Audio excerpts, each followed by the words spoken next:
RMC 01 TV, François Sorel, De quoi je me mail. Le retour de quoi je me mêle, votre rendez-vous dédié à la tech, vous le savez, tous les week-ends à la radio sur RMC le dimanche matin et en vidéo sur 01 TV, la chaîne sur les box, sur la chaîne YouTube de 01 TV et puis bien sûr sur 01nettv.com. On va maintenant découvrir une pépite qui fait frémir les géants en fait du smartphone, mais aussi des enceintes audio, des écrans. Il faut savoir qu'en France, on a la chance d'avoir des ingénieurs de très haut niveau qui testent des appareils photo, qui testent des écrans, qui testent des enceintes et qui ont en fait une résonance mondiale. Il s'agit de DxOMark et je suis ravi de recevoir le CIO de cette boîte qu'on va découvrir maintenant. Frédéric Guichard, bonjour. Bonjour François. Merci d'être avec nous en ce week-end. Je rappelle que vous êtes le CEO donc et le cofondateur de DxOMark. Alors, certains de nos auditeurs ou de nos spectateurs ont déjà entendu parler de vous parce que sur 01, on en parle beaucoup de DxO. Vous testez évidemment beaucoup de smartphones, quasiment tous les smartphones. Mais quel est votre métier et comment vous avez créé en fait cette boîte puisque vous êtes l'un des cofondateurs ? Alors, bonjour. Donc, DxOMark, en fait, on est des experts aujourd'hui de l'image et de la qualité d'image et de la qualité audio. DxOMark est une PME française, donc 220 personnes, basée juste à côté d'ici, et dont le business, comme on l'a dit, est à l'international, puisque nos clients sont les GAFA, les fabricants de téléphones, les fabricants d'appareils photo, etc. Mais comment vous avez réussi à percer ? Alors, et surtout, comment vous vous êtes dit, tiens, un jour, on va tester les je sais pas moi, les modules caméra des smartphones. C'est comme ça que ça a commencé. Ça a commencé comme ça. Ça a commencé par il y a quelques années. C'est une vieille histoire. Donc DxOMark faisait partie d'une autre société et une DxOLabs, absolument, qui existe toujours et qui vend des algorithmes de traitement d'image pour la correction des défauts des appareils photo, typiquement. Et là, c'était quoi ? C'était des logiciels. Donc c'était à la fois des logiciels, mais à la fois des appareils de mesure. Des logiciels, mais en fait qui se trouvaient câblés dans les chipsets des appareils photo. Donc du traitement, en fait, du traitement des algorithmes en fait qui vont se retrouver dans les chipsets ensuite des appareils photo. Donc vous étiez avec DxOLabs, excusez-moi, je vous coupe, mais pour qu'on comprenne bien, vous étiez là pour améliorer la qualité des photos, des modules photos de certains appareils. De certains fabricants, voilà, excellent, des appareils photo. Mais donc, quoi, par exemple appareil photo, pas smartphone. Alors au début les smartphones non, c'est arrivé parce qu'on a démarré en 2003, et à un moment où l'appareil photo devenait numérique. Et le numérique a profondément modifié l'appareil photo. Enfin, donc dès que le numérique touche un appareil, en fait, il modifie. Et là, c'est quoi ? C'est les Canon, les Nikon, ces gens-là qui sont venus vous voir Alors au début, c'était pas facile parce que encore plus petite PME française s'imposer auprès des Japonais, c'est quand même pas facile. Mais donc on a fini par s'imposer. Et l'idée quand même à la base, c'était de dire le numérique peut corriger, grâce au numérique, on peut corriger des défauts de l'optique et du hardware, enfin du capteur. Et alors évidemment, pour bien corriger les défauts, il faut savoir les mesurer. Et ça nous a amené à chercher des outils de mesure. Et en 2003, il n'y en avait pas. Alors, il y en avait pour les appareils photo argentiques, classiques, mais dans le numérique, il n'y avait pas. Et en 2003, on était dans la bascule, en fait. Exactement, c'était 2000-2003, c'est la bascule vers le numérique. Et donc, on s'est mis à développer nos propres outils de mesure des défauts des optiques, des capteurs, pour alimenter, en fait, les algorithmes de mesure qu'on vendait aux fabricants. Et donc ça a pris donc vous avez deux activités finalement. Effectivement. Alors sauf que cette activité, c'était une sorte de centre de coût et servait les autres business units de notre société. Alors assez rapidement, on s'est rendu compte que si nous on avait besoin de ces outils de mesure, peut-être que les industriels au sens large en auraient besoin. Donc on s'est mis à les commercialiser. Donc c'est le début de la commercialisation des laboratoires de mesure pour les appareils photo d'un côté, et puis d'un autre côté, en fait, on mesurait tous les appareils photo parce qu'il fallait corriger les défauts et toutes les optiques. Et j'avais des copains photographes qui me posaient la question, tiens, je vais acheter telle optique, et donc j'allais dans la base de données chercher. Je me suis dit, mais notre base, elle peut intéresser le grand public, en tout cas les geeks de la photo. Et surtout, ça a une valeur.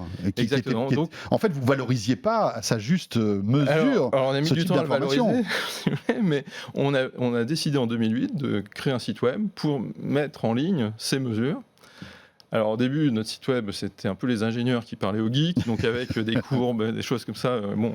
C'était pas forcément très accessible, on va dire, très digeste, mais disons, ça me permettait de facilement dire, tu vas voir tel défaut sur telle optique, etc.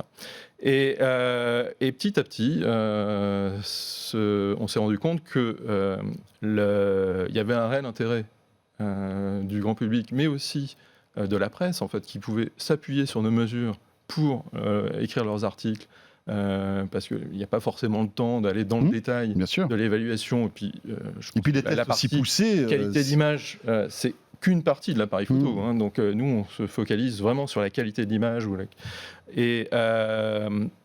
Donc ça permettait de donner le temps à la presse d'appréhender les autres aspects de l'appareil photo, l'utilisabilité, etc. Et donc nos mesures ont été relativement pas mal adoptées par la presse et par les internautes. Oui, qui regardaient qui discutaient pour choisir leur futur appareil. Exactement. Et assez rapidement, on s'est rendu compte que ces mesures intéressaient bien d'autres personnes. Intéressaient aussi les constructeurs, en fait. Et alors. Mais là, je vous coupe, excusez-moi 2 secondes.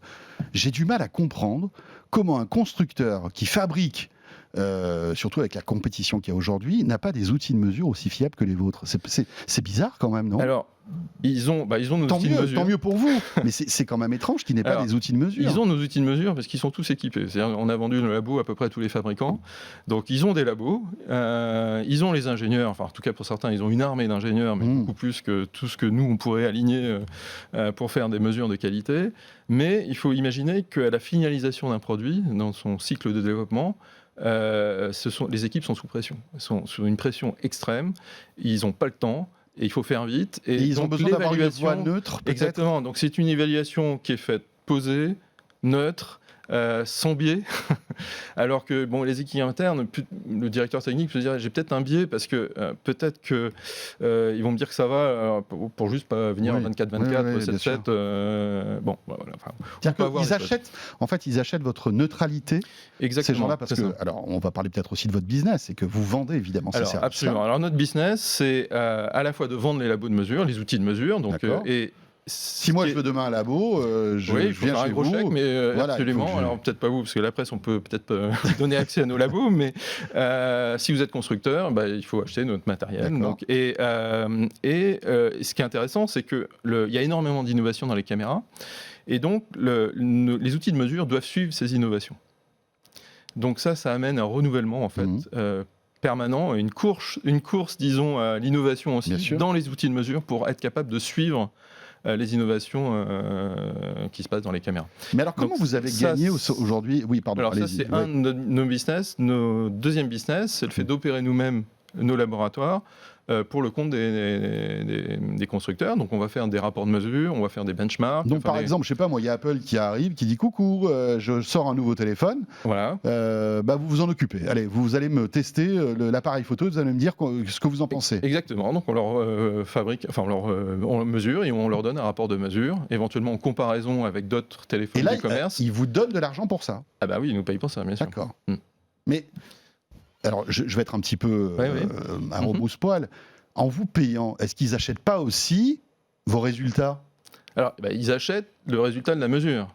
Si vous voulez. C'est un peu. Mais c'est pas nous qui faisons leur téléphone, leur caméra. Et c'est pas nous qui directement, en tout cas, influons sur la qualité de leur image. S'il y a des problèmes dans leur caméra. Par exemple, Apple, je sais pas, on va en parler dans un instant, là, puisque vous avez sorti les résultats des benches des nouveaux iPhones, 12 Pro et 12 Pro Max. Absolument. Donc prenons oui, pardon. Juste, je termine. Admettons que ces résultats soient dégueulasses. On ne sait pas. C'est improbable, mais c'est pas bon.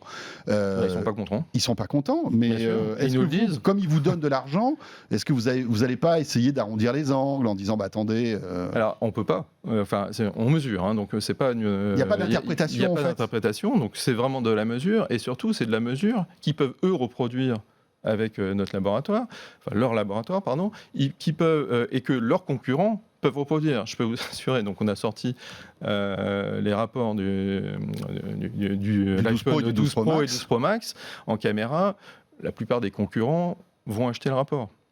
Et s'ils ne sont pas d'accord sur tel ou tel point, Ils vont les mesurer, ils ont puis, nos outils, ouais.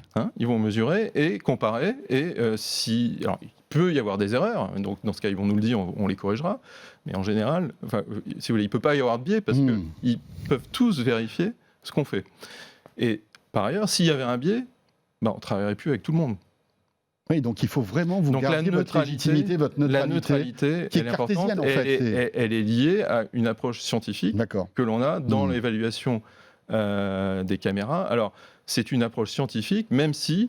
Il y a une interprétation digeste derrière, en fait. Je vais revenir à ça, mais donc, nos mesures, donc on utilise les mesures qui sont, qui vont être, qui sont issues des normes. C'est plutôt des mesures qui vont aller dans les normes, parce que les normes vont assez lentement, et on est obligé de développer les mesures plus vite que les normes, mais c'est des mesures qui vont être normées, de toute façon, donc acceptées par la communauté scientifique, mais on les utilise d'une façon... on va mesurer de la façon dont l'utilisateur va percevoir la qualité. Si vous voulez, je prends un exemple très simple, c'est sur les écrans, le contraste. Il y a une norme pour la mesure de contraste qui dit qu'un écran OLED, aujourd'hui, c'est un contraste de 1 pour 1 million. Je peux vous assurer, si vous prenez votre téléphone avec un écran OLED et que vous allez dehors, vous n'avez pas un contraste de 1 pour 1 million. Donc l'utilisateur, c'est pas ce qu'il voit. Donc nous, on va mesurer le contraste en situation, avec des éclairages, des réflexions, etc. Oui, vous vous adaptez à nos sens, en fait, pour voir si ça marche. On met l'objet dans sa situation d'usage et on va le mesurer dans sa situation d'usage. Juste une chose, on a parlé des 12 Pro et du 12 Pro Max, vous allez nous donner le résultat dans un instant, mais on fait un petit teasing, etc. Et vous verrez que c'est assez surprenant. Mais un mot aussi sur en fait, la croissance de votre boîte, parce que au départ, on vous connaissait sur les appareils photo, vous avez commencé à tester les modules photo, et très vite, vous vous êtes dit, ça suffit pas, il faut aller conquérir d'autres territoires. Absolument. En fait, dans la photo, on a fait les appareils photo classiques, on est passé aux smartphones, qui sont aujourd'hui nos appareils de photo, en tout cas les appareils photo du grand public. Et donc ça nous a mené à travailler avec tous les fabricants de smartphones, et eux-mêmes nous ont dit, mais on aimerait bien avoir un équivalent dans l'audio, on aimerait bien avoir un équivalent dans les écrans, et souvent leurs équipes audio, qui sont des équipes absolument fantastiques, nous disent, mais... personne n'apprécie la qualité de ce qu'on fait. Il y a des exemples de téléphones qui sont sortis avec des qualités audio absolument incroyables. Et en fait, c'est passé relativement inaperçu. Et parce que personne quand n'était vous parlez de qualité audio, c'est quoi? C'est l'amplification? C'est la qualité des haut-parleurs? Parce qu'en fait, l'audio aujourd'hui dans un smartphone, il y a plusieurs moyens d'accéder à l'audio. Absolument. Donc aujourd'hui, on évalue uniquement les haut-parleurs et les micros. De l'audio. Donc pas les headsets. Donc c'est la restitution sonore du téléphone. La restitution sonore quand je me mets en mode ampli, quoi. C'est ça, exactement. Et la captation sonore quand vous faites un enregistrement audio ou vidéo. Bien sûr. Et avec la stéréo qui arrive maintenant sur la captation vidéo. Alors vous savez qu'il y a pas mal de micros sur un téléphone, donc ils sont en théorie capables de bien enregistrer en stéréo, aussi de gérer le masquage avec des doigts, parce que vous avez facilement mis un doigt devant un micro. Et ça, c'est des algorithmes. Et donc ça, c'est les algos qui vont utiliser tous les micros du téléphone pour essayer de faire une captation stéréo de qualité, etc. Alors c'est plus ou moins bien fait. Puis par ailleurs, là, quand vous utilisez votre téléphone pour faire un enregistrement, vous n'avez pas un ingé son qui est là pour vous régler votre environnement sonore. Donc c'est au téléphone, en fait, de déterminer ce qu'il faut capter de l'audio de la scène. Et si vous êtes dans un restaurant, vous avez des bruits de couverts, etc., vous voulez par exemple faire une vidéo de votre ami en face, il ne faut pas entendre il faut entendre votre ami parler et pas forcément les couverts à côté. Donc il y a une directivité, je ne sais pas si c'est comme ça. C'est une directivité et qui dépend du contexte. Parce que si vous faites la même chose dans un concert, vous ne voulez pas peut-être juste entendre le chanteur, vous voulez aussi entendre là pour le coup les instruments et relativement bien les localiser. Donc tout ça, ce sont des algos qui vont essayer de comprendre le type de scène et faire une captation audio la meilleure possible. Mais ça, les constructeurs n'achètent pas ça sur des étagères, en fait, ces algos, c'est eux qui les... Bien sûr. Alors, il y en a certains qui les développent eux-mêmes, il y en a d'autres qui achètent donc qui ont des sous-traitants qui leur fournissent ce genre d'algos, les micros, etc. Bien sûr. Et donc, nous, ça nous amène aussi, de fait, à travailler avec leurs sous-traitants. Bien sûr. C'est un très beau marché. Donc, on travaille avec les fabricants de chipsets, les fabricants, tous les sous-traitants, les fabricants d'optiques, de capteurs, de micros, etc. Et tout ça en France. Vous êtes combien aujourd'hui en On est France ? 120. On est 120. Ouais. Vous êtes 120. Non, parce que je dis on, mais on travaille pas ensemble. Mais vous me disiez un truc intéressant quand on préparait cette interview, c'est que vous vous mettez un petit peu sur le devant de la scène en ce moment. Nous, en tant que journalistes, on commence à entendre parler de vous, il y a des communiqués de presse qui arrivent, etc. Alors que ce que vous faites est très B2B, finalement. Votre client final, c'est pas, absolument. c'est pas monsieur et madame tout le monde. Voilà. Absolument. Mais pourquoi décidez-vous de sortir un petit peu de l'ombre ? Alors, en fait, c'est pour accompagner notre croissance, parce qu'on a un problème de recrutement. c'est un de ça. On n'est pas connu, Dexomark n'est pas connue comme une société française. Et lorsque nous ouvrons des postes, en fait, on a énormément de candidatures qui viennent de l'étranger. Alors, c'est pas qu'on n'aime pas les Américains et les ingénieurs chinois, mais c'est dommage parce qu'on a un énorme vivier d'ingénieurs de qualité en France. On a d'excellents scientifiques. Il y a en plus en France quelque chose, je pense, qui est un peu disons un peu de notre ADN, qui est la recherche de l'excellence. Cette recherche de l'excellence, on trouve chez les grands scientifiques, mais on la retrouve aussi dans d'autres industries, l'industrie du luxe par exemple, et c'est un peu dans la culture française. Donc il y a une signature, on va dire, de l'ingénieur français. Absolument, cette culture-là, on la retrouve dans les ingénieurs français. Et on en parlait avec Focal, j'ai reçu le patron de Focal il y a quelques temps de cela, qui disait qu'il y a vraiment cette volonté de faire de l'excellence en France. Exactement, donc c'est l'industrie du luxe, l'industrie de la science à la française, qui est une recherche de l'excellence et qui est nécessaire, disons, dans l'approche qu'on a. D'accord. Et ces ingénieurs donc français ne savent pas que vous existez. Alors on est une petite société aussi. C'est pour ça que vous dites coucou, on est là. Voilà, peut-être qu'on a du travail pour vous. Notre communication aujourd'hui est là pour notre recrutement, effectivement. Très bien. Et vous cherchez combien d'ingénieurs ? Alors en ce moment, avec le confinement, alors depuis le début de l'année, on a recruté une trentaine de personnes. Alors effectivement, disons l'actualité Covid nous a amené à ralentir, disons notre recrutement et notre croissance, mais on maintient une croissance et donc assez rapidement, j'espère, on sera à mesure à nouveau de réouvrir les postes. D'accord. Mais on parle de plusieurs dizaines de postes. On en a fait, embauché 30 personnes depuis le début de l'année. D'accord. Et l'année prochaine, j'espère qu'on va pouvoir continuer à un rythme au moins aussi soutenu, sinon plus. Appareil photo, on l'a dit, qualité audio, écran. Quels sont vos domaines de compétences aujourd'hui ? Il y en a d'autres ou pas ? Je vois que, par exemple, vous commencez à tester les enceintes connectées. Alors, les enceintes connectées, c'est l'audio, donc il y a une certaine similarité. On est dans l'image et l'audio aujourd'hui. Mais c'est pas que le smartphone, c'est ça que je voulais dire. C'est que vous sortez du smartphone. Alors effectivement, c'est la première fois où on sort, disons, de l'appareil photo ou du smartphone. Le smartphone étant un super appareil photo, on va dire, d'un certain point de vue. Et donc c'est un nouveau marché, d'un certain point de vue pour nous, mais c'est un marché intéressant parce que on va retrouver les acteurs du numérique. Les enceintes connectées, les acteurs numériques y vont. Alors, un certain nombre de raisons. Les Amazon, les Google, Apple, etc., qui ne sont pas des spécialistes du son au départ. Qui n'étaient pas des spécialistes du son et qui vont rencontrer justement les grands acteurs de l'audio. Et qui vont se roter. Donc on va avoir les acteurs historiques, les acteurs du numérique qui vont se rencontrer et c'est à ce moment-là qu'il y a des innovations absolument incroyables.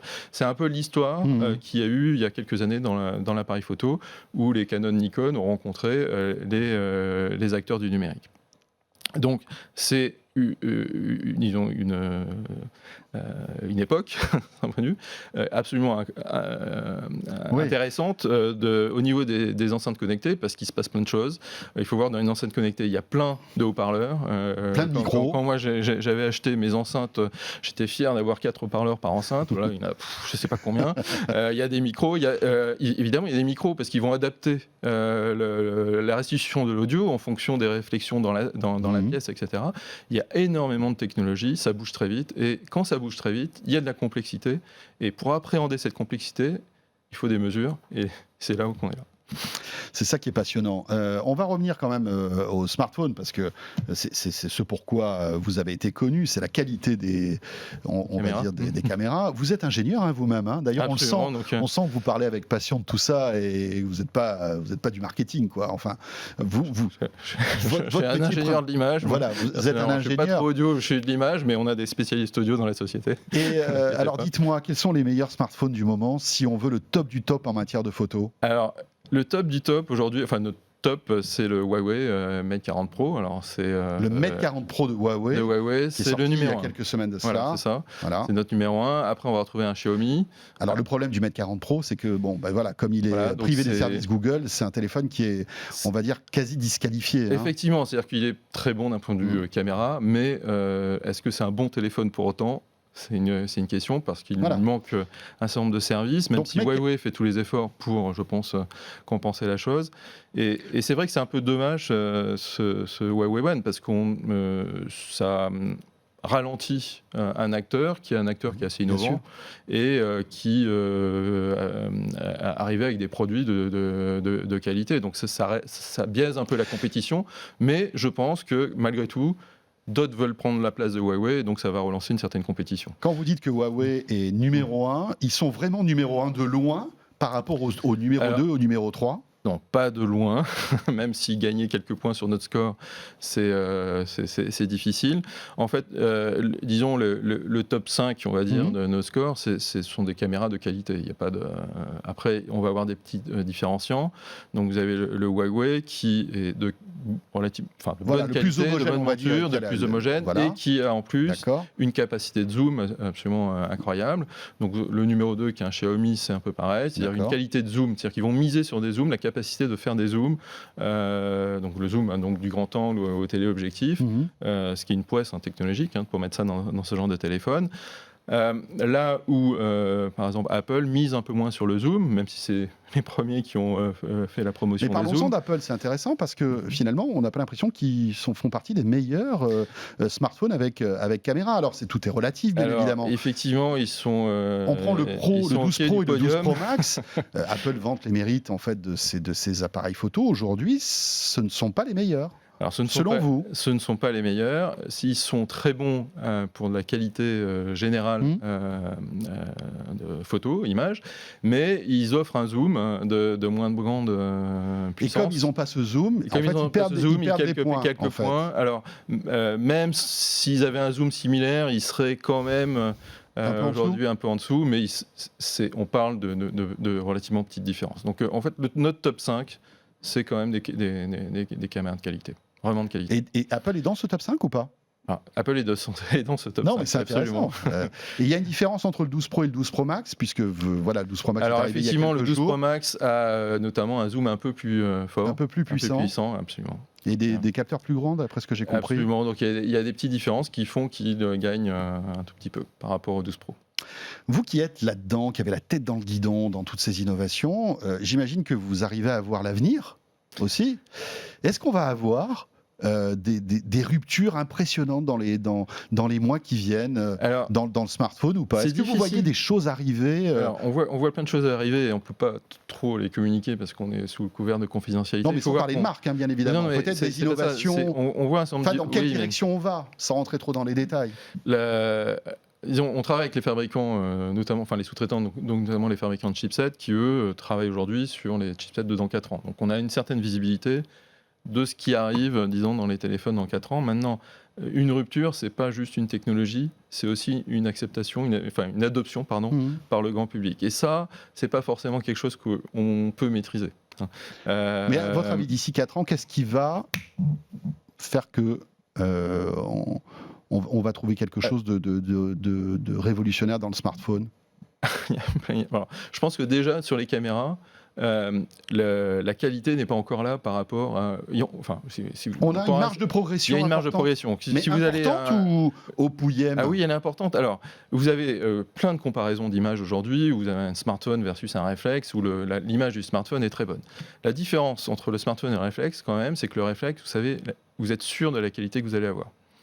Moi, quand j'utilise encore un réflexe, je l'utilise de plus en plus rarement, il est vrai, mais c'est pour les occasions spéciales, c'est parce que je veux être sûr d'avoir la photo que je veux, et sans artefact, pas d'échec, je veux vraiment, et avec le réflexe, je connais les limites du réflexe, il a des limites, il ne faut pas croire, mais dans ces limites-là que je connais, je suis sûr d'avoir la qualité que je veux. Un téléphone, en général, en moyenne, c'est bon, mais de temps en temps, il y a des artefacts parce qu'il y a des algorithmes extrêmement puissants mais qui, de temps en temps, interprètent mal ce qui se passe et mélange plusieurs images en les mélangeant avec des artefacts. Et donc, à votre avis, ce qui va se passer dans les 4 ans, c'est ça? C'est qu'on va rejoindre la qualité d'un réflexe sur un smartphone? C'est possible ou pas? Ah oui.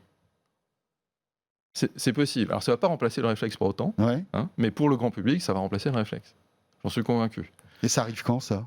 Dans 1 an, 2 ans, 3 ans? Dans quelques années. Dans quelques années. Ouais. Vous avez déjà des indicateurs. Alors, les réflexes progressent aussi, si vous voulez. Donc, oui, en fait, il y a une course comme ça. Les réflexes progressent, les téléphones progressent. Les téléphones, pour le grand public, encore une fois, je parle vraiment pour le grand public, vont passer au-dessus des réflexes un jour ou l'autre. Il n'y a pas de doute là-dessus. Maintenant, c'est intéressant ce que vous dites. Le réflexe a un autre usage. Si vous voulez, le téléphone, un téléphone, c'est intéressant, il a été numérisé, la caméra a été complètement numérisée, c'est-à-dire que tous les traitements numériques gèrent la caméra. Mais aujourd'hui, ce qu'on demande au téléphone aussi, c'est de numériser le photographe, en fait. C'est deviner l'intention. Oui, bien sûr. De prédire, en quelque sorte. Quand vous faites une photo, c'est de deviner quelle photo vous vouliez faire. Et d'adapter les réglages en conséquence. Exactement, et quelles sont les parties importantes dans l'image, éclairer les parties importantes pour attirer le regard sur ces parties importantes, etc. Ça, c'était le boulot du photographe ou du tireur, d'antan. Et là, maintenant, c'est l'intelligence artificielle. Il faut que ça soit fait par le téléphone. Donc, et c'est le Pixel qui fait ça de manière impressionnante. Tous. Pixel, ils ont un très bon marketing, donc effectivement, et ils ont mis ça en avant, mais tous font ça, plus ou moins. Maintenant, moi, si je suis photographe, là, je suis plus grand public, je suis photographe, j'ai pas envie qu'on écrive mon histoire. Donc, je veux garder la main sur la photo. Je veux garder la main sur l'histoire et je veux pouvoir écrire l'histoire que je veux. Et donc, c'est le réflexe. Mais c'est intéressant ce que vous dites, c'est que finalement, voilà, petit à petit, le smartphone rattrape son retard sur le réflexe. Alors, ça aura mis peut-être 20 ans. Oui, mais on y arrive. On est au portes de ça, et j'avoue que chaque année, je suis étonné. Frédéric, c'est passionnant. Merci beaucoup d'avoir été avec nous dans De quoi je me mêle. On pourrait parler avec vous pendant des heures sur ces sujets. On aura sans doute l'occasion d'échanger encore sur tout ça. Bien volontiers. DxOMark, donc. Voilà, allez sur le site, vous verrez, c'est passionnant. Vous avez des benches sur énormément d'appareils et tout ça est français. Donc, répétons-le encore une fois, on a des pépites françaises géniales. Merci beaucoup, Frédéric Guichard. Merci bien. Et ce De quoi je me mêle est terminé. Merci de nous avoir suivis. Fidèles, comme chaque week-end. Portez-vous bien et on sera là bien sûr la semaine prochaine. À très vite. De quoi je me mail sur RMC et 01 TV.